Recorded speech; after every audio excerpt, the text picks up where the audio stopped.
आज का पहला सवाल, in triangle A B C X Y is drawn parallel to B C cutting sides at X and Y where A B equals to 5.4 centimetre, B C equals to 7.2 centimetre and B X equals to 3 centimetre, what is the length of X Y. तो अगर A B C में X Y is drawn parallel to B C यानी B सी के parallel अगर खींचा गया है तो यहाँ पे थेल्स थ्योरम लगेगी, ए बी है और ये सी है, एक्स वाई पैरेलल खींचा गया है बी सी के। अब यहाँ पे ए बी की वैल्यू दे रखी हुई है 5.4, ठीक है। तो A B upon A X equals to B C upon X Y, और आपसे एक्स वाई की ही वैल्यू पूछी है। तो ए बी की वैल्यू कितनी दे रखी हुई है 5.4 और ए एक्स की वैल्यू कितनी दे रखी हुई है, देखिए 5.4 माइनस 3 यानी ये वैल्यू 3 है ना, तो आपका आ जाएगा 2.4 इक्वल्स टू बी सी की वैल्यू कितनी है 7.2 अपॉन एक्स वाई। तो 18 3 54, 18 4 72, 3 का 8 24 हो जाएगा यानी 0.8 आएगा, 4 8 32 यानी 3.2 एक्स वाई की वैल्यू कितनी आ जाएगी 3.2, ये आंसर हो जाएगा।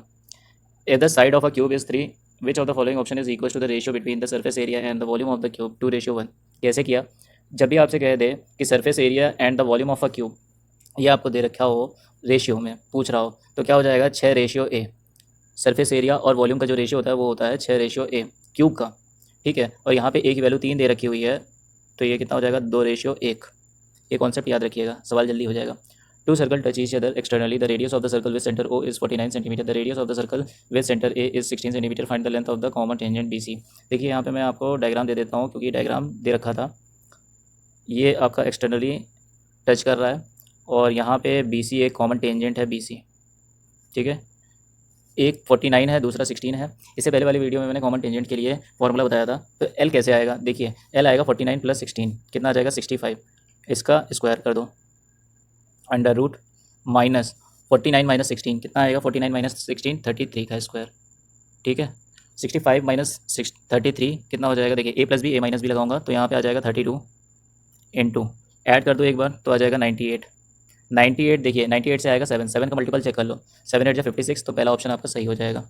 बाकी आप कर भी सकते हो, ये हो जाएगा 64, 64 का 8 बार आएगा और ये होगा 49 यानी 7 7 8 56, ये भी कर सकते हो।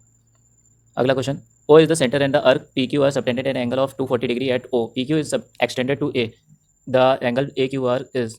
देखिए ये एक सर्कल है, ओ इज़ द सेंटर जिसका सेंटर ओ है, the arc P Q are यानी ये पी क्यू आर, ये एक अर्क है। आप पी क्यू को एक्सटेंड करते हो, पी क्यू को मैंने एक्सटेंड किया ए तक, तो बताइए देखिए यहाँ पे मैं दूसरा कलर ले लेता हूँ, ए क्यू आर यानी ए क्यू आर ये एंगल पूछा है आपसे। तो देखो ये 240 है, इधर वाला 240 है, तो इसको आप थोड़ा सा एक्सटेंड कर लो तो ये सेंटर पर बना कोण डबल होता है परिधि पर बने कोण का, तो ये 120 हो जाएगा, 240 का आधा 120, और ये वाला कोण और यहाँ पे जो कोण बनेगा वो हो जाएगा आपका कितना, इसका सम आ जाएगा 180, यानी 180 में आप माइनस कर दो ये हो जाएगा 60, या फिर आप बाय कोड ले सकते हो तो ये हो जाएगा 120। तो आपका थर्ड आंसर क्या हो जाएगा 120। या फिर आप ये कर सकते हो कि पी क्यू आर एक लाइन है और ये क्यू आर है, अगर ये वैल्यू आपकी 60 है तो ये 180 - 60 यानी 120 हो जाएगा, ठीक है। तो 120 ऐसे भी आ सकता है। Two circle of radius 7 unit each intersect in such a way that the common chord is of length 7 unit, what is the common area in square unit of the intersection. तो देखो ये एक सर्कल है, इसको एक other circle काट रहा है, ये इसका कॉमन कॉर्ड है जो कि 7 यूनिट का है, ये इसका रेडियस है, इसका ये रेडियस हो गया, ठीक है।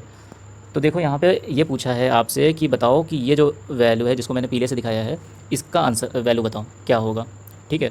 तो देखो इसको निकालने के लिए हमें क्या करना पड़ेगा, सबसे पहले आपको ये जो त्रिभुज बना है यानी ए बी ओ, ये जो त्रिभुज बना है ये कैसा त्रिभुज होगा, एक इक्विलेटरल ट्रायंगल होगा, ठीक है। कैसा ट्रायंगल होगा, इक्विलेटरल ट्रायंगल होगा। तो अगर क्योंकि ये 7 है, ये भी 7 है और ये भी 7 है, तो इसका फॉर्मूला कितना आ जाएगा √3/4 ए स्क्वायर यानी 49, ठीक है।